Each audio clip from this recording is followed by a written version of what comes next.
Like, subscribe, and click the bell for the best manga and novel recaps. Let's get started. Prologue.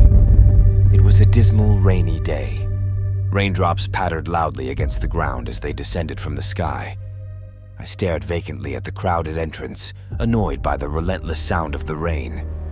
The downpour had suddenly started in the afternoon. I didn't have an umbrella on me, especially after forgetting to check the weather that morning. But I did keep a foldable umbrella at school in case of sudden rainy days like today. I walked over to the umbrella stand to go get it. "It's gone," I stated flatly. It was supposed to be there, but it wasn't. Somebody probably took it. My conspicuous black umbrella was there in the morning, but it had seemingly vanished. "Just my luck," I grumbled. I probably should have been angry, but I wasn't in the slightest.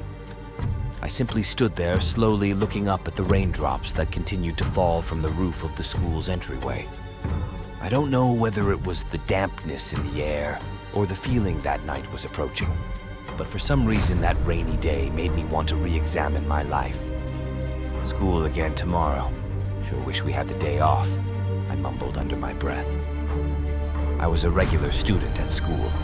I had my fair share of friends, decent grades, and I wasn't too bad at sports. If someone asked me to list my strengths and weaknesses, nothing would come to mind right away, and I didn't have any hobbies to speak of. My name's Ken Usado. Unlike my last name, Usado, which is admittedly pretty unusual, my existence can be summed up by my first name, Ken, the blandest name in existence. Everyone, including me, knows I'm nothing special. I'm ordinary and I'm okay with it, but I was still far from satisfied with my life. Nothing was holding me back in particular, so I doubted that anyone would understand why I was so discontented. I was unsatisfied on a more fundamental level. The problem was that I've always admired the supernatural, the faraway world of fantasy.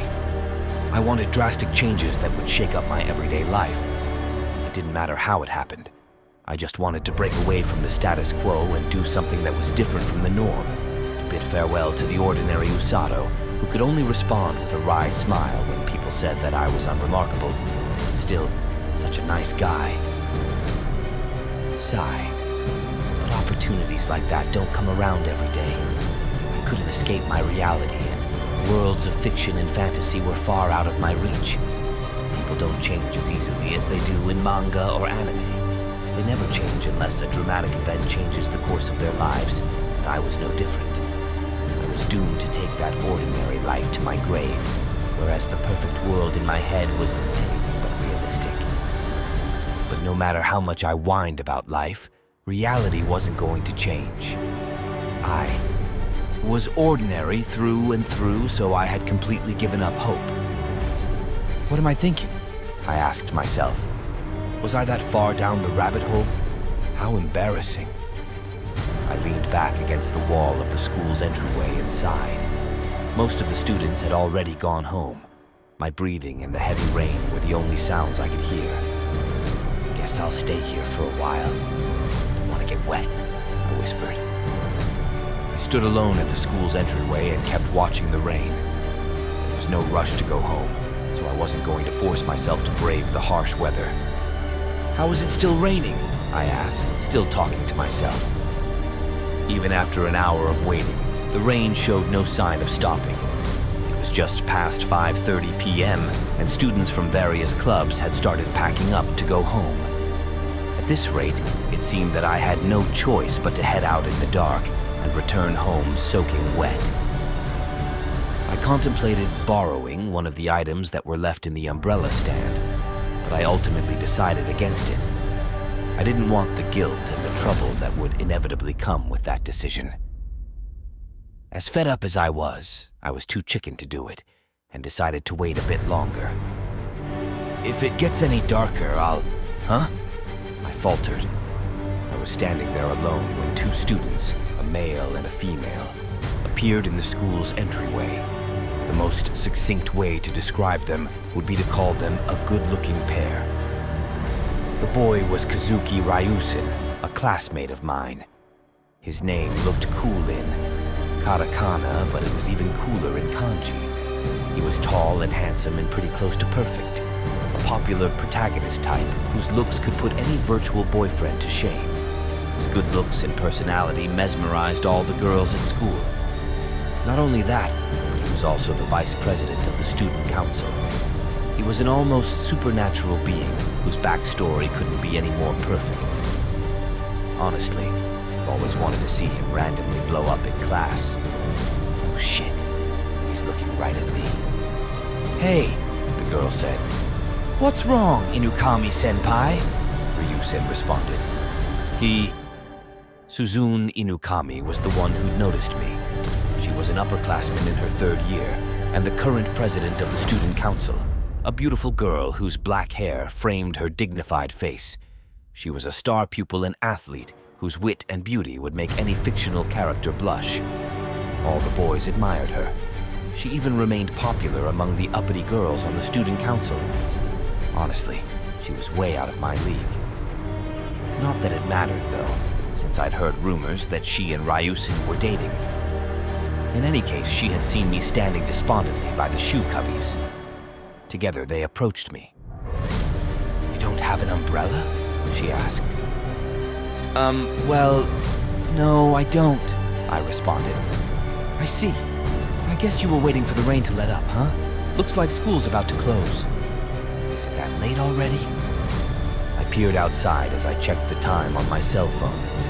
I considered asking my parents to pick me up, but I knew they couldn't make it since they both had to work. After telling Inukami about my predicament, she frowned and crossed her arms. "Sending a student home sopping wet would sully the student council's reputation," she stated. "Senpai, I'll lend him my umbrella," Ryusen said. He told me that it was foldable and then kindly handed it over. Now I understood. All the girls liked him because he was genuinely nice. This was my first time talking to him since we became classmates. Despite this, simply talking to him felt like a breath of fresh air. I was also kind of touched that he happened to remember my name. "Thanks, Ryusen-kun." "Hey, we're in the same class, aren't we? Calling me by my last name is, I don't know, too formal. You can call me Kazuki. Should I call you Usato or Ken?" "Usato works. There were already so many Kens at school, and we didn't need another. Besides, I was personally a fan of the name Usato and would much rather be called that over Ken. But really, I never thought I'd see the day when the coolest guy in school would know my name. That basically means we're already friends. All the girls are gonna look at me with hearts, daggers, in their eyes tomorrow when they see us together." "Does that mean I can call you Usato-kun too?" asked Inukami. Sure." It wasn't only the girls. Now I also had to worry about the envious stares from all the guys at school. The most beautiful girl in school was calling me by my name. I could die a happy man. Man, here I was thinking what a rotten day this was, but it's actually the opposite. Now I'm friends with the most popular students in school. A real once-in-a-lifetime opportunity. Rain is the best. I say keep it coming. I was busy apologizing in my head to the rain. "Well then, what do you say we head home?" said Kazuki. He invited me to tag along. Kazuki seemed a little more excited than normal, possibly because we'd just become friends. At first, I was worried that he liked me in that kind of way, but I soon realized that he was simply happy to have another guy to hang out with. I cursed myself for having doubted him and apologized to him in my head. Inukami didn't seem to mind that I was there, so we all left school together. "Have you thought about what you want to do after you graduate, Usato-kun?" Inukami asked abruptly. I gave her a vague answer. Not really. I'm only a 2nd year after all. "You asked me the same thing the other day, senpai," Kazuki noted. "Hey, that's because I don't have any plans. I can't help but wonder what other people want to do." The sounds of rushing rain and our footsteps echoed around us. I thought about how peaceful it sounded. Talking to them felt strangely reassuring. Were those two giving off real-life good vibes? Talking to my friends felt totally different. My friends were always so insufferable, yet I felt somewhat refreshed talking to Inukami and Kazuki. As I basked in that feeling, I decided to ask Inukami a question. Do you know what you want to do after you graduate, since you're a third year and all? Nope. Aren't you cutting it kinda close? It might have been rude, but it was honestly what I was thinking. Inukami was already a third year and graduation wasn't far off. She smiled wryly in response. There was something very masochistic about it. The smile didn't look right, especially not on the distinguished face of the student president who was idolized by all the students.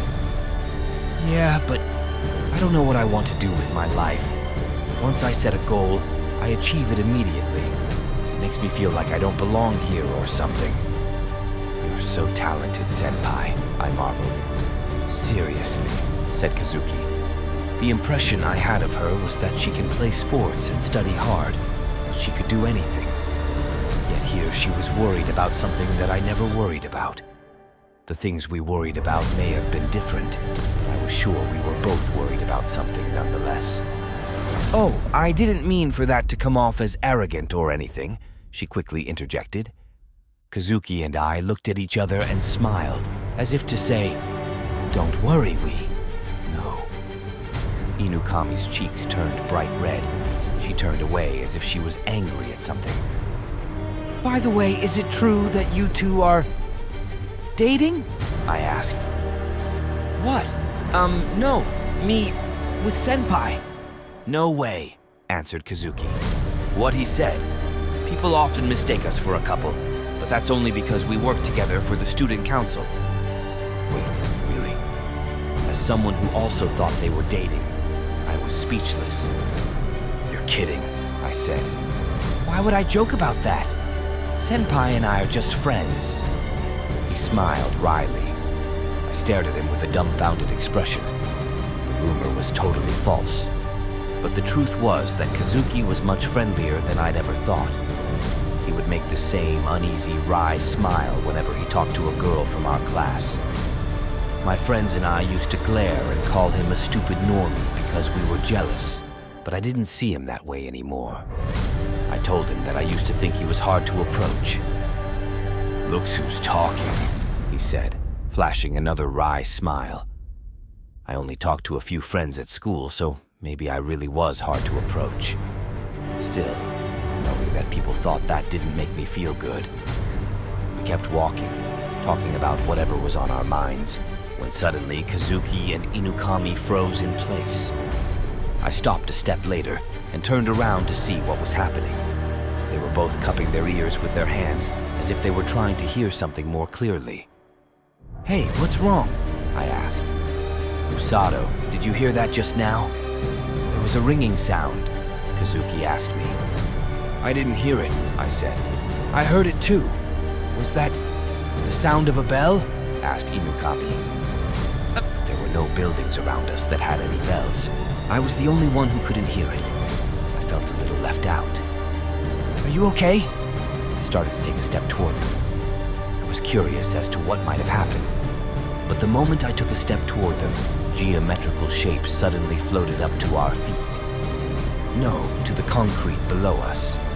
Working at the speed of light, the few gray cells I had in my gamer brain translated these shapes into words. Is this a magic circle? I inquired. There's no way that magic circles exist, not in a world where science rules. I watched the situation unfold around me. I was so panicked that it actually had the opposite effect, and I began to feel calm. The light from the magic circle on the ground flickered, leaving an ordinary world, switching to fantasy, walking a different path in life, starting a heart-pounding adventure. These thoughts spun around in my head. Kazuki! What do you think of other worlds? I shouted. What? What are you talking about, Usato? And what's going on? Is this a prank show or something? Crap.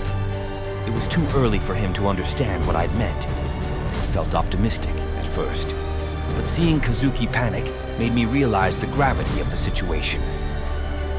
Usato! Do other worlds have magic and monsters?